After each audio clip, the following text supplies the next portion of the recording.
антирекорд. В Татарстане за сутки зарегистрировано 35 новых случаев ковид. Больше всего заболевших в Казани – 19 человек. Таким образом, на 10 октября в Татарстане зарегистрировано 7515 случаев COVID-19.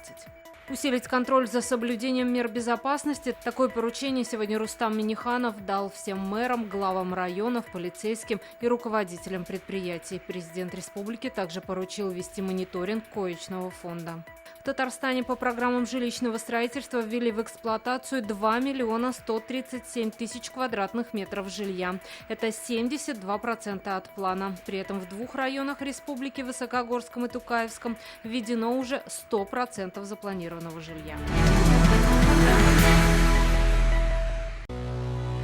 Наша рука помощи вашему бизнесу. Антикризисные предложения. Телефон 843 5 705 100. Көтелмәгән кунак көттүреп кенә интернет челтәрләренә дә килеп җитте. Хәзер бу фильмның барлык серияларын ТНВ.ру сайтында карап була.